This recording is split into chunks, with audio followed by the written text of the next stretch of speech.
sou Alexandra Franco, a Leca, orientadora da Educação Infantil e do primeiro ano da Escola Parque na Unidade Barra. Muitas famílias nos procuram preocupadas por seus filhos não saberem o nome das letras ou questionando por que não ensinamos logo que B mais A é Bá. Na Escola Parque, partimos do pressuposto que as crianças que ainda não leem convencionalmente, ou seja, não estão alfabetizadas, buscam indícios conhecidos que os apoiam a ler o todo e ajudam a atribuir sentido às partes, o que chamamos de índices de leitura. O que isso significa?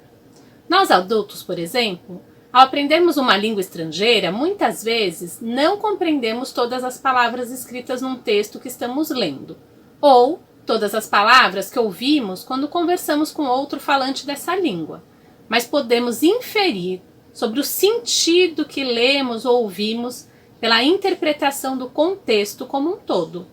Ou ainda, quando viajamos para um local cuja língua desconhecemos, somos capazes de levantar hipóteses sobre o que vemos escrito em outdoors, cardápios, etc., lançando mão de conhecimentos prévios que nos auxiliam como índices na leitura desse texto desconhecido. Assim, o fato da criança ainda não compreender o sistema alfabético de escrita, nem ser leitor convencional, não os impossibilita de pensar e refletir sobre ele. Com exceção das vogais, o nome das letras não corresponde ao seu som.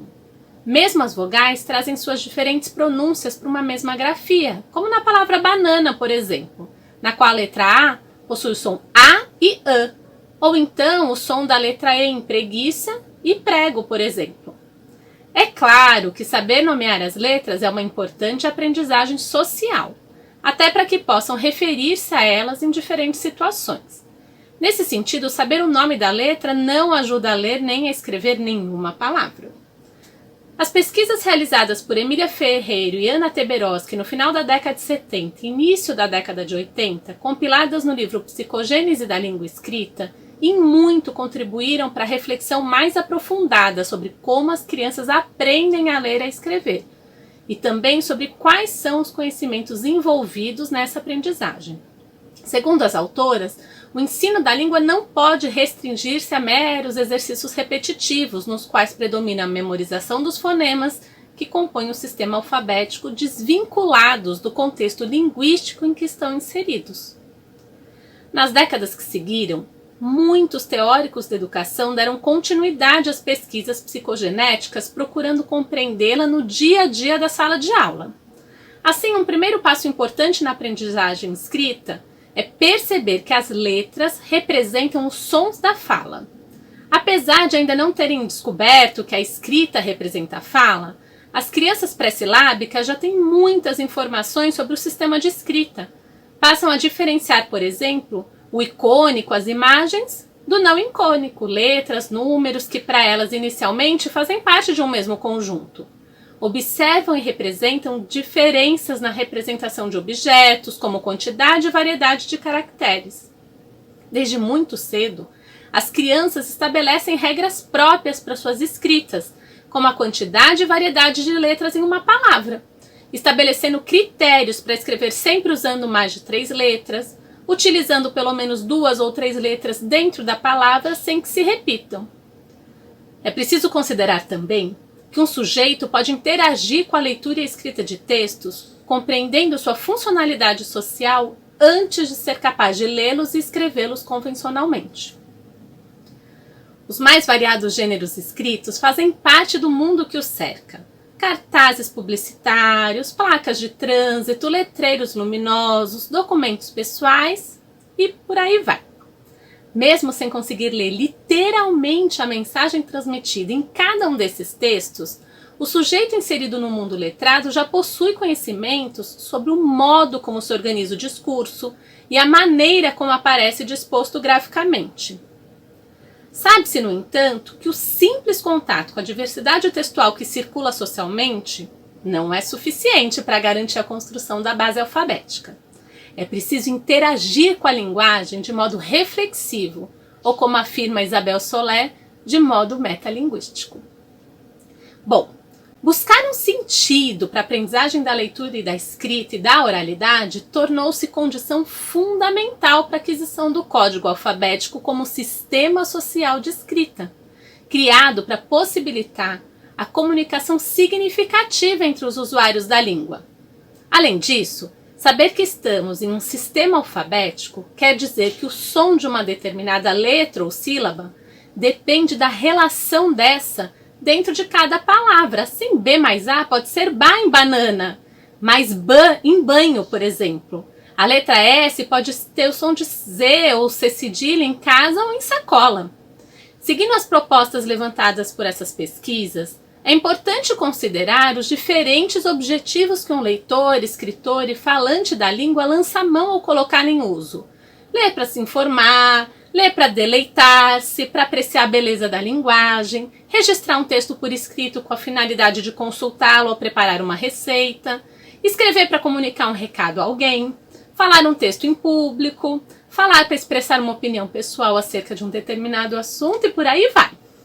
Bom, quando percebem que cada pedaço da fala, a sílaba, corresponde a um pedaço da escrita, começam a escrever procurando fazer essa correspondência. Alguns, entretanto, não percebem ainda que o pedaço que escutam na fala pode corresponder a mais de uma letra. Então eles produzem escritas usando só uma letra para cada sílaba, que a gente chama de silábico. Depois, à medida que observam e analisam sua escrita e a dos colegas, com a orientação dos educadores, eles vão percebendo que precisam pôr mais letras para representar as sílabas das palavras. Suas escritas passam a evidenciar esse esforço de incluir mais letras para representar cada pedacinho da fala que identificam, sempre observando outros modelos e analisando sua própria produção. Avançam em suas hipóteses e passam a representar os sons da fala adequadamente, dominando o mecanismo básico da formação das sílabas com vogais e consoantes. Certamente ainda cometerão muitos erros de ortografia. Não saberão como dividir as palavras, nem usar a pontuação. Entretanto, nessa etapa, eles já conseguem produzir escritas legíveis. Ao final, percebem que a correspondência entre fala e escrita não é exata, que não se escreve como se fala, e que começam a identificar as irregularidades da ortografia e a perceber que a linguagem escrita é diferente da linguagem da fala. Por esse motivo, desde o início da alfabetização, ganha importância a leitura em voz alta por educadores para os seus alunos, para que esses possam se acostumar com um tipo de linguagem que é característica de diferentes tipos de textos. Vale ressaltar que não se ensina um aluno a passar de uma etapa para outra do processo de construção do sistema de escrita, e nem que essas etapas são obrigatórias. Esse é um processo cognitivo que não pode ser ensinado por ninguém, acontecendo em um espaço de tempo único para cada indivíduo. Entretanto, o papel do educador é fundamental no sentido de que este avanço cognitivo só pode se dar se o sujeito interagir com diferentes situações-problema que desestabilizem seus saberes e o lancem na construção de novas ferramentas que o levem a soluções para esses problemas. Vale ressaltar que a aprendizagem não começa do zero, pois as crianças têm contato em diferentes níveis com esse mundo letrado. O sujeito é colocado no papel de aprendiz, no centro do processo, em detrimento do método. Há uma diferença muito grande entre o que uma metodologia externa propõe como progressão e o que se passa na cabeça do sujeito que está aprendendo. A escrita é objeto do conhecimento e o sujeito que aprende, o sujeito cognoscente. O método pode facilitar ou atrapalhar, ou ajudar, mas não produz necessariamente aprendizagem. Dessa forma, a construção de conhecimento só pode ser resultado de ações do sujeito que aprende. Nenhuma aprendizagem tem um ponto de partida absoluto. Isso pode ser percebido ao pensarmos que todo objeto de conhecimento, por mais novo que seja, tem que guardar alguma relação com os esquemas já construídos do sujeito. Como diria Lino de Macedo, construir é reconstruir criticamente. O uso dos métodos não apresenta a escrita como objeto sobre o qual o sujeito pode refletir para compreendê-lo, mas como uma técnica a ser aprendida e reproduzida mecanicamente. Diferente do que aprendemos tradicionalmente, na escola Parque, o erro não é entendido como algo negativo.